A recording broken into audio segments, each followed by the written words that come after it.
Appreciative inquiry is an approach to organizational change that's grounded on the assumption that in every organization or system, there's something that works and that can be built upon and expanded.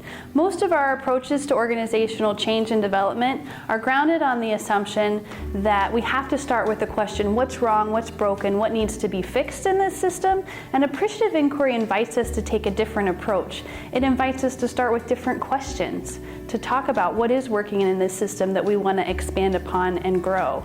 Fundamentally, it's about two different things. The words itself, appreciative and inquiry. So at its heart, it really is about questions and the power of questions that we ask in our organizations. And the idea that we need to ask questions about what we want more of in our organizations. And that word appreciative, that idea is that things that we focus on, like in an economic sense of the term, grow in value. Like I want my house to appreciate in value.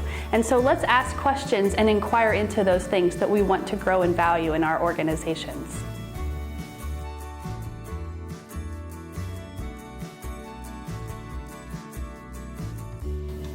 Questions are so very important in organizations. We talk about questions as being fateful in our organizational change methodologies, which we often maybe don't take time to pay attention to our questions.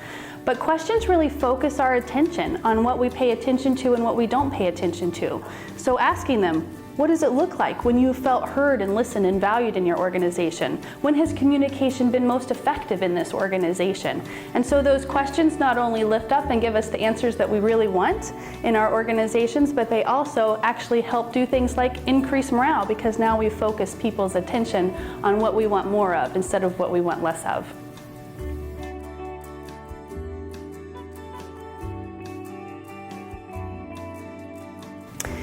Success is not an accident, and oftentimes we treat it like it is an accident, and that the only thing that's worthy to be studied are all of the failures in an organization. Again, appreciative inquiry invites us to take a different approach and recognize that success is something worthy to be studied. We're very good at doing root cause analyses of failure in our organization, and we have lots of tools and methodologies to help us dig through all of the reasons why something didn't work in an organization. And while those tools are very important, what we also need to complement that sort of process in our organization are root cause analysis of success, and recognize that success is very much worthy to be studied, and to figure out, well, why did something work? What were all of the reasons and the methods behind something that made it so great, again, so that we know that we can do more of that in the future. So we really need to start treating success as something that is just as worthy to be studied as failure.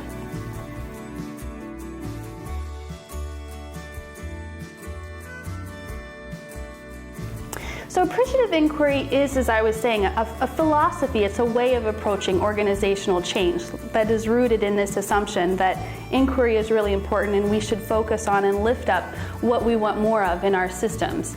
The 4 Ds are a framework for organizational change that appreciative inquiry often uses in approaching change in organizations. And sometimes we even call them the 5 Ds, that we start with the first D of defining. We have to define what we're going to inquire into. So for example, with our low morale example, we might define, we want to inquire into times that the organization has been most effective and most at engaging their employees, and really defining that. And then those 4 Ds sort of evolve from that. That first D is discover. And so let's discover, well, what has it looked like in the organization when people have been engaged and excited and empowered? What are those micro moments or those big moments? What does that look like in this system? And also looking at best practices from other systems. What are other places doing that we could become inspired of? And discovering those best practices that might inspire us in our own system.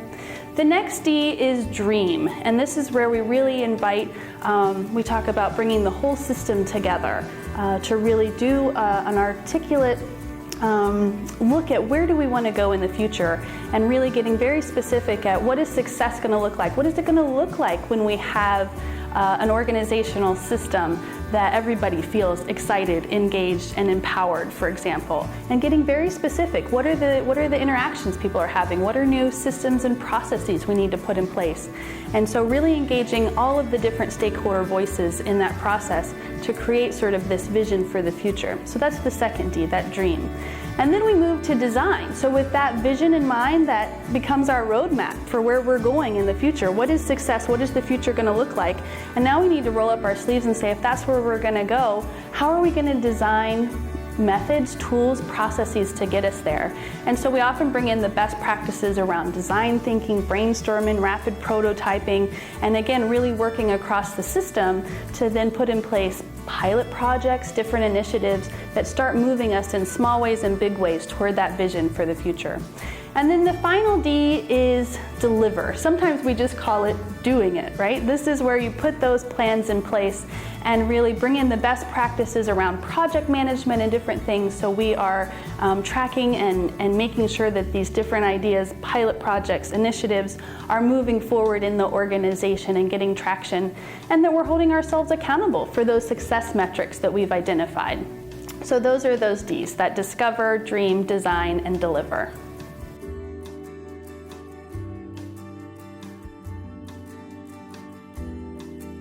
That is a great question, and AI does not ignore problems. In fact, this is a way that sometimes appreciative inquiry gets misused in organizational systems, is that people treat it like it is that we can't talk about problems, or that we're only talking about happy things, and that is just not the case. Appreciative inquiry does really help organizations address real issues and real problems, but again, it does it in a way by, instead of going on and doing those root cause analyses of failure and doing the focus on everything that's going wrong, it invites us to go into the organization through a different door, through the doorway of what do we want more of, what's working in this system. Focus on what do we want more of, where do we want to be going in the future, not that retroactive sort of what's wrong, what's this problem that needs fixed.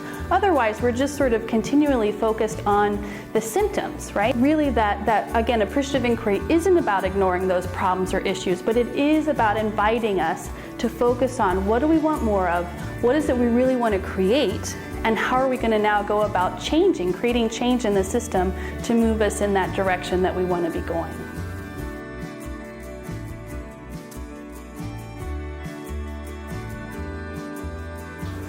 Organizations around the world have used appreciative inquiry in a variety of capacities. So, for example, the U.S. Navy has used it for strategic planning purposes, bringing together top admirals with sort of first-level sailors and stuff to do strategic planning. The region of Cleveland in Northeast Ohio has been using appreciative inquiry for several years now. To what they're working on is building a green city on a blue lake. I love that phrase, building a green city on a blue lake. This is a place where the river caught on fire once upon a time. And they're really using appreciative inquiry again to bring all these different stakeholders together to do that discovery process of what is it going to take to build a green city on a blue lake, and put some of their collective power in action to do this. And they're having amazing results with new investments in the region, new initiatives that are happening in the region. For example, the dairy industry has used appreciative inquiry to really bring sustainability efforts into their work. The dairy industry is huge, doing a lot of really exciting stuff, again, bringing multiple stakeholders together through this process to really look at how do we become more socially responsible and sustainable in our methods of farming and with dairy production. School systems have used it in their strategic planning, all the way down to organizations are using it in coaching, in team building. Organizations literally, again, across the world. Nepal is using it in conversations with their government and looking at how do we build a new constitution in our country that brings all voices together and creates a vision that we want to collectively create. So again, organizations literally in every sort of different industry, every sort of different country have used appreciative inquiry in lots of different ways to achieve really exciting results.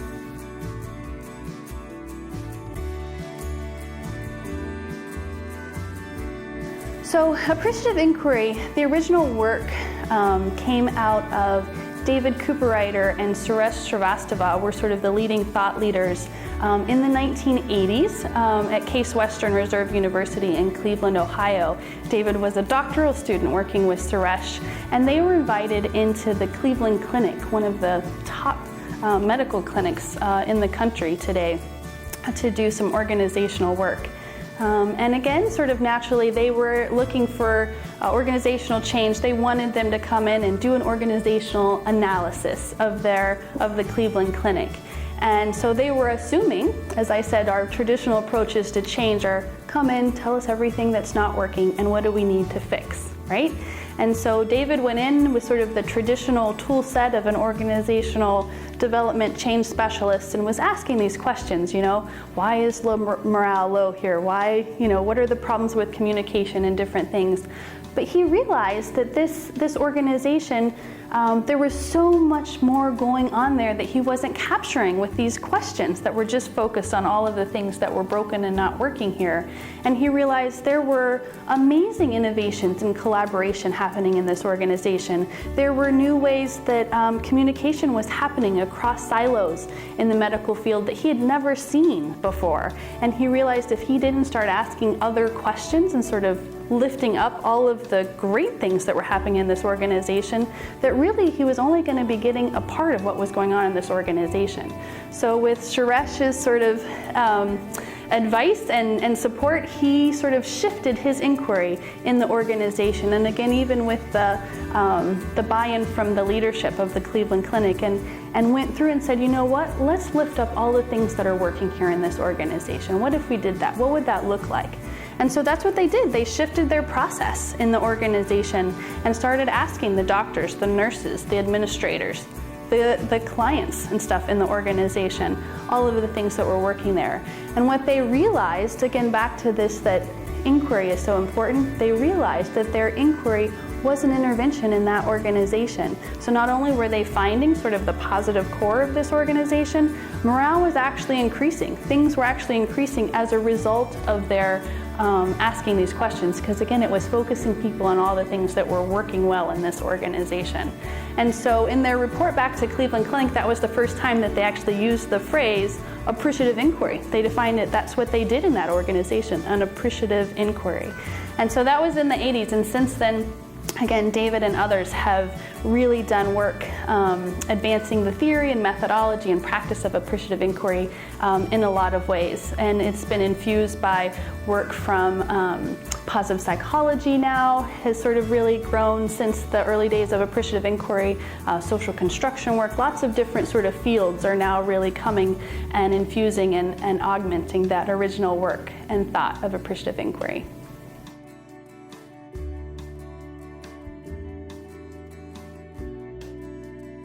Appreciative inquiry is practiced around the world today, literally. So people, like I said, in Nepal are using it. People in Brazil are using it. There's vibrant networks of consultants and practitioners in Europe, in Singapore. I have colleagues doing work literally around the world. And it's really exciting the different areas that we're seeing it in. Like I said, from education to for-profit business to government to schools, sort of all different sectors people are using it. And they're using it in ways that are everything from whole system change, like bringing the region of Northeast Ohio, Cleveland together, to people are now using it as appreciative coaching, appreciative in schools. We're using it here at Champlain with appreciative advising with students, appreciative leadership people are looking at. So all these different ways that you can bring this approach to lots of different methodologies in organizational change, again with that focus on what is it we want to create more of and the importance of our questions. So I was just in South Africa this summer at the World Appreciative Inquiry Conference that is held every 2 years. In the past it's been held in Belgium and Nepal. In 2017 it will be held in Brazil. So people are really doing this work around the world. It's quite exciting.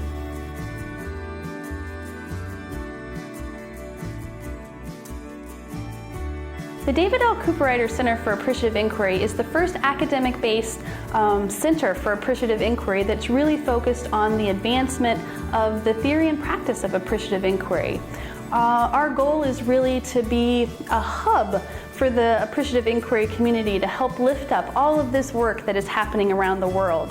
Our areas of work that we really focus on are threefold. So one is education, of course. So being in an education organization, we have educational opportunities to teach people about appreciative inquiry and these different methodologies.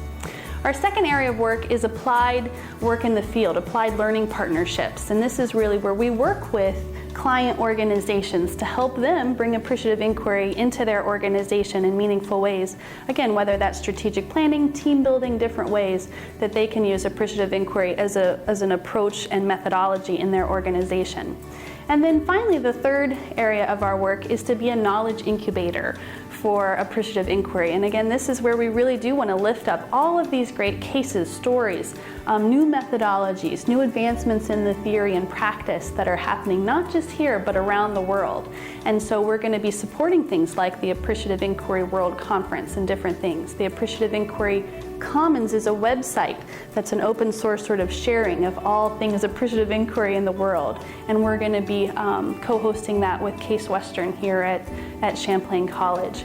And so really these different areas of work really feed into each other. So as we are out doing field work, practice in the field, it's an opportunity for our students in our programs to have experiential learning opportunities to do work in the field.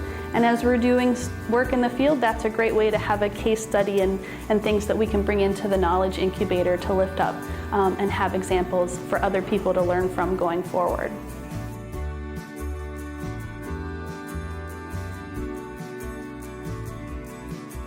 So we have a variety of programs that we offer through the center. We do have an Appreciative Inquiry Foundations course that is sort of your introductory overview of appreciative inquiry that David Cooperrider, myself, and our practitioner in residence, Prue Sullivan, teach here at Champlain College.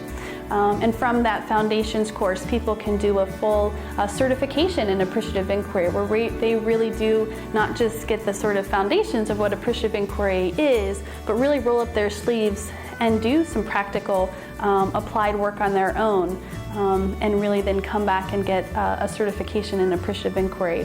We have programs in positive organizational development that we offer here. We have a new graduate certificate program that again really brings in and helps people get that understanding, theory and practice of appreciative inquiry, positive psychology, organizational design, all of these different sort of ways to approach organizational change in the world that we're really seeing there's this huge shift in our social sciences, whether that's psychology or organizational behavior, where people are really starting to focus on this realization that there's a whole different way to approach change, not just assuming that everything is bad and we have to start from that deficit base, that we can really start from a different assumption. And so there's a lot of exciting new tools and methods around that. So we have programs in that. And then we have a lot of programs that are currently sort of in the works. So we're going to have programs around appreciative project management. Graphic facilitation is a huge piece in appreciative inquiry work often. We're going to have programs around that. So it's an exciting time that we have a lot of programs that are in the works right now.